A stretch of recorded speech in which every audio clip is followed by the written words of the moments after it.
Education is always a hot topic here in Massachusetts. Last week we looked at the Common Core. What do our kids need to know?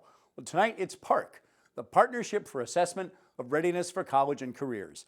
The Massachusetts Board of Elementary and Secondary Education votes November 17th on whether to drop the current M.C.A.S test and replace it with PARCC. Now, proponents say PARCC better prepares students for success after high school and to close the achievement gap with students around the world. Connecting Point correspondent Carolee McGrath spoke with PARCC backers, Urban League of Springfield President Henry Thomas III, and Springfield Technical Community College President Ira Rubenzahl. The context for me is that we failed as a Commonwealth to make good on the state constitutional promise to effectively educate every child in public school systems. Not just some, but every. And PARCC is a tool, in my belief, is a tool asset that will help us right that particular wrong. PARCC provides,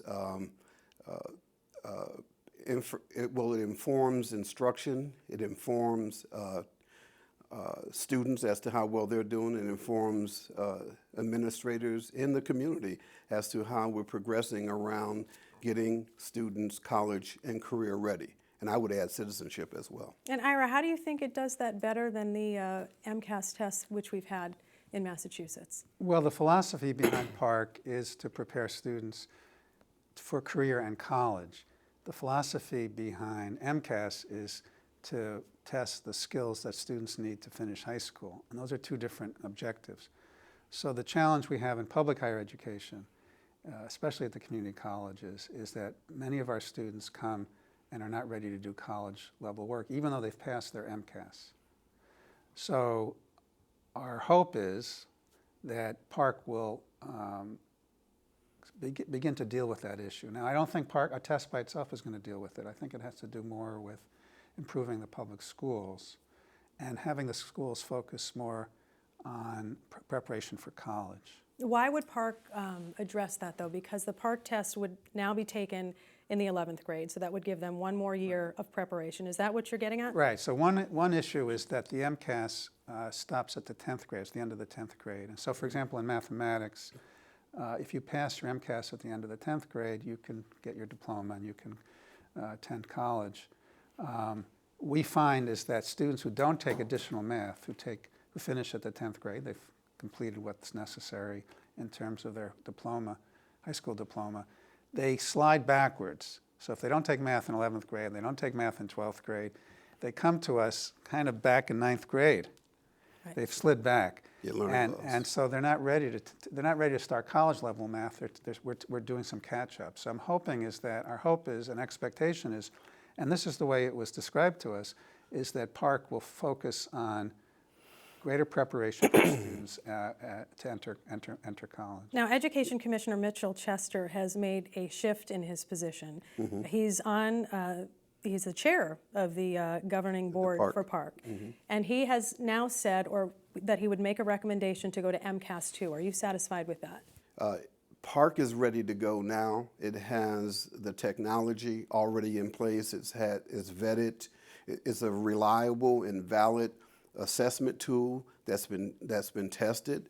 And in order to go to a 2.0 version of M.C.A.S, right. We're talking about another year, if not two, to get that in order. Meanwhile, we have an unacceptably large volume of students who are not being effectively educated because the tools that are available now to inform instruction as well as learning are not adequate.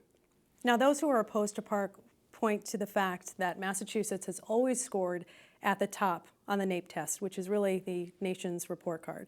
So why would you mess with that success, Ira? I think the issue still is that even though we're better than, in terms of this report card, than the rest of the states, there are a lot of students who are still being left behind, or they're coming out of high school and they're not prepared for college. Again, it's the preparation for college or careers. That's right. That's the issue. And let me just say something else. I went to the hearing here, actually we had it at our campus, before the Board of Education, and there were a lot of people against PARCC. It was very vociferous.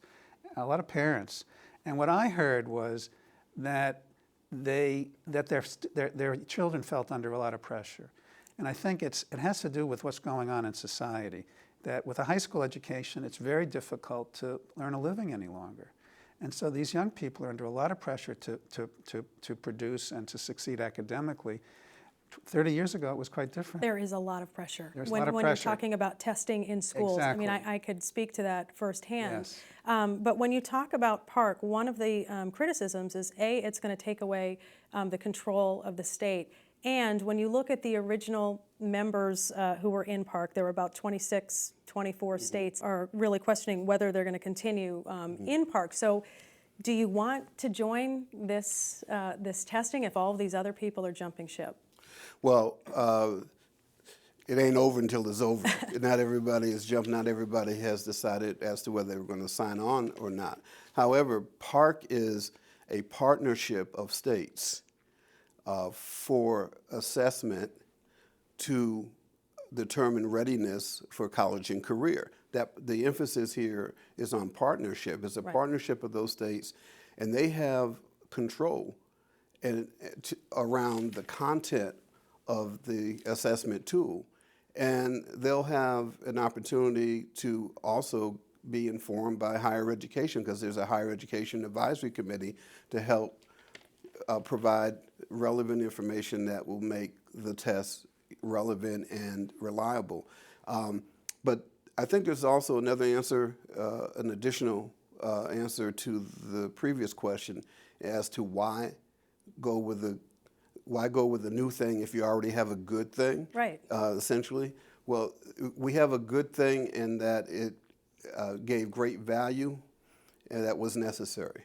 But it's not sufficient enough for us to bring students where we need to bring them. Now, we have school districts are becoming more and more segregated and are underperforming with regard to the ethnic performance gaps.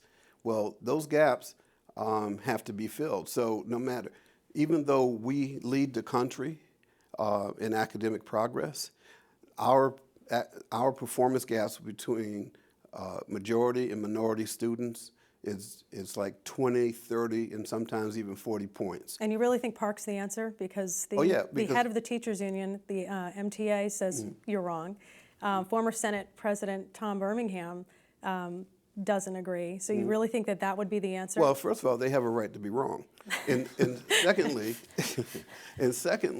it's a system that can be easily evaluated. Either the assessment tool adequately and reliably tests readiness for college and career, or it doesn't. All right, there's a lot of discussion around this before this vote comes up on November 17th. Ira and Henry, thank you so much for joining us today. Thanks for having us. Thanks for having us.